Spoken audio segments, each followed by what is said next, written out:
विद्यार्थी मित्रों, मैं वीरेंद्र मिश्रा आप सबका हार्दिक स्वागत करता हूं। विषय सामाजिक विज्ञान, कक्षा 10। मित्रों, आज अपने नया पाठ आरंभ करेंगे जिसका नाम है पाठ नंबर 15 आर्थिक विकास। मित्रों, प्रस्तावना समझें।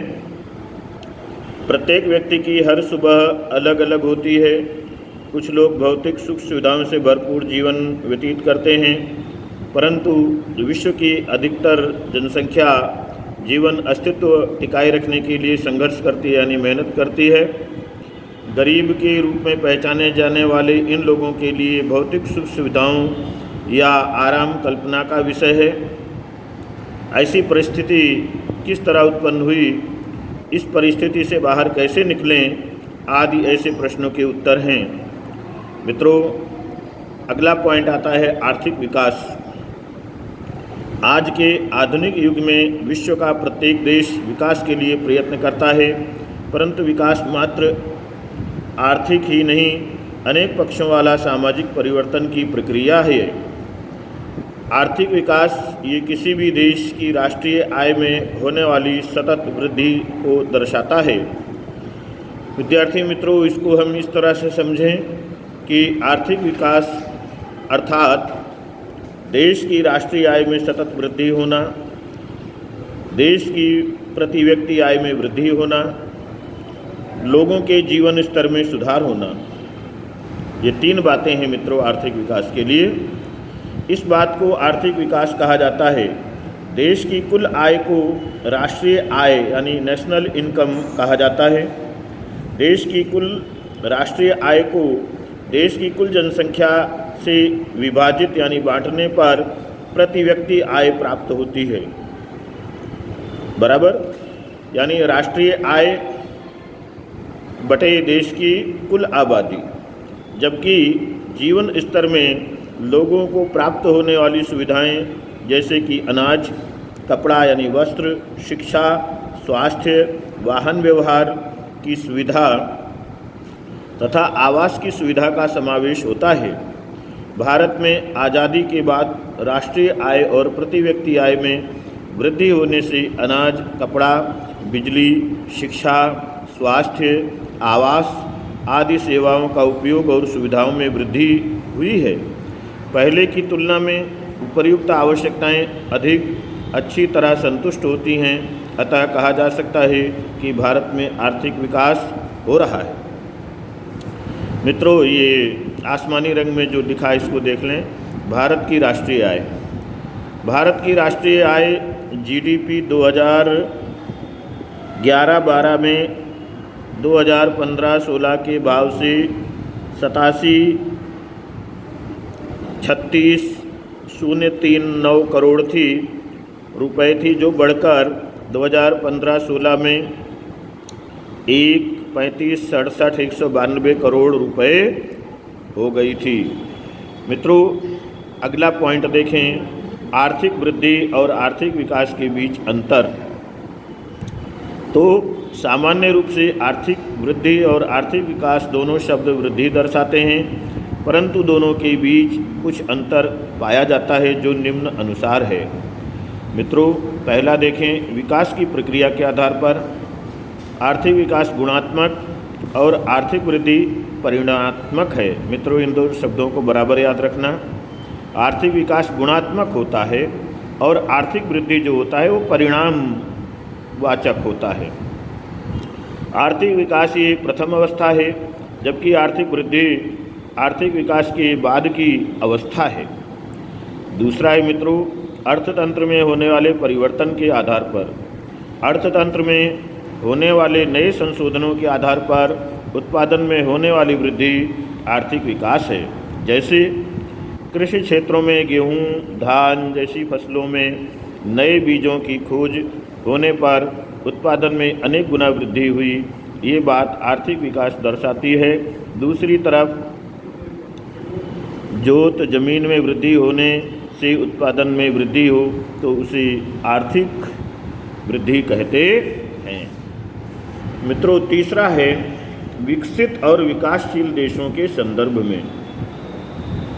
विद्यार्थी मित्रों, इसमें विकसित और विकासशील देशों के संदर्भ में दोनों के बीच अंतर पाया जाता है।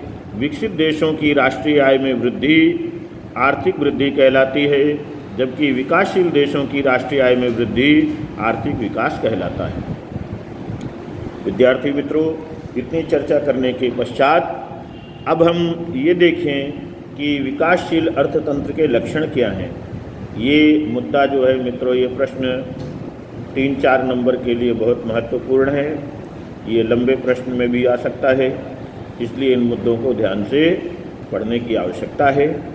सुनिए, विकसित अर्थतंत्र और विकासशील अर्थतंत्र प्रति व्यक्ति आय के आधार पर अलग किए जाते हैं। विश्व बैंक के 2004 के विश्व विकास लेख में $735 से कम आय वाले देशों को विकासशील अर्थतंत्र के रूप में पहचाना जाता है। विकासशील अर्थतंत्र के लक्षण निम्न अनुसार तय किया जाता है। विद्यार्थी मित्रों, विकासशील अर्थतंत्र के लक्षण: पहला, नीची प्रति व्यक्ति आय। विकासशील देशों की राष्ट्रीय आय नीची होती है, जबकि जनसंख्या वृद्धि दर अधिक होने से प्रति व्यक्ति आय नीची रहती है। नीची प्रति व्यक्ति आय के कारण जीवन स्तर नीचा रहता है। दूसरा है मित्रों, जनसंख्या वृद्धि। विकासशील देशों में जनसंख्या वृद्धि अधिक होती है। ऐसे देशों में जनसंख्या वृद्धि की दर 2% से अधिक होती है। तीसरा, कृषि क्षेत्र पर अवलंबन यानी सहारा। विकासशील देशों में कृषि यानी खेती मुख्य आर्थिक प्रवृत्ति होती है और देश की 60% से भी अधिक लोग रोजगारी के लिए खेती पर निर्भर रहते हैं। देश की राष्ट्रीय आय में भी कृषि का योगदान लगभग 25% होता है। चौथा है आय वितरण की असमानता। विकासशील देशों में आय तथा उत्पादन के साधनों का बंटवारा असमान होता है। यह असमानता ग्रामीण तथा शहरी दोनों क्षेत्रों में होता है। मित्रों, देश की शीर्ष 20% धनिक लोग राष्ट्रीय आय का 40% हिस्सा रखते हैं और निम्न स्तर के 20% गरीब लोग राष्ट्रीय आय का 10% हिस्सा रखते हैं। इस प्रकार विकासशील देशों में आय और संपत्ति का केंद्रीकरण धनिक लोगों में हुआ नजर आता है। मित्रों, पांचवा लक्षण है विकासशील देश का बेरोजगारी। बेरोजगारी विकासशील देशों का महत्वपूर्ण लक्षण है। इन देशों में बेरोजगारी का प्रमाण कुल श्रमिकों की संख्या के 3% से भी अधिक होता है। इन देशों में बेरोजगारी भिन्न भिन्न स्वरूपों जैसे कि मौसमी बेरोजगारी, छुपी बेरोजगारी, औद्योगिक बेरोजगारी आदि पाई जाती है, जो लंबे समय की बेरोजगारी होती है। मित्रों, छठा है गरीबी। गरीबी विकासशील राष्ट्र का लक्षण है। जो लोग अपनी प्राथमिक आवश्यकताएं जैसे कि अनाज, कपड़ा, आवास, शिक्षा और स्वास्थ्य आदि पूरा नहीं कर सकते, उन्हें गरीब माना जाता है। विकासशील देशों में ऐसे लोगों की संख्या कुल जनसंख्या का लगभग 1/3 भाग होती है। सातवां है मित्रों द्विमुखी अर्थतंत्र। विकासशील देशों में अर्थतंत्र का द्विमुखी स्वरूप पाया जाता है। एक तरफ ग्रामीण क्षेत्रों में पिछड़ी कृषि पद्धति, पुरानी यंत्र सामग्री, रूढ़िचुस्त सामाजिक ढांचा, कम उत्पादन पाया जाता है।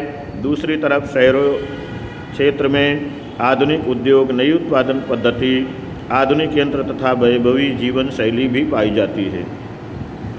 मित्रों, आठवां जो मुद्दा है विकासशील लक्षण में मूलभूत अपर्याप्त सेवाएं। विकास के लिए अनिवार्य मूलभूत सेवाएं जैसे कि शिक्षा, परिवहन, संचार, बिजली, स्वास्थ्य, बैंकिंग आदि का ऐसे अर्थतंत्र में कम विकास होता है जो देश के विकास के लिए अवरोधक बनता है यानी रुकावट बनता है। विद्यार्थी मित्रों, अगला और अंतिम मुद्दा है अंतर्राष्ट्रीय व्यापार का स्वरूप। विकासशील देशों में विदेशी व्यापार का स्वरूप और ढांचा अलग अलग पाया जाता है। ये देश मुख्यतः कृषि उत्पादों और बगीचों की उपज तथा कच्ची धातु का निर्यात करते हैं। मित्रों, इस प्रकार के निर्यात की मांग कम होती है और भाव नीचा होता है, जिससे निर्यात में आय कम होती है, जबकि आयात औद्योगिक उपज और यंत्र सामग्री का होता है। इन वस्तुओं का भाव अधिक होने से आयात के पीछे खर्च अधिक होता है। इस प्रकार मित्रों, विकासशील देशों के लिए विदेशी व्यापार की शर्तें प्रतिकूल होने से देश पर विदेशी कर्जा बढ़ता है। इस प्रकार विकासशील देशों में मुख्यतः ऊपर दिए गए लक्षण पाए जाते हैं। मित्रों, भारत विकासशील राष्ट्र होने से ऊपर के लक्षण कम या अधिक मात्रा में भारत पर लागू पड़ते हैं।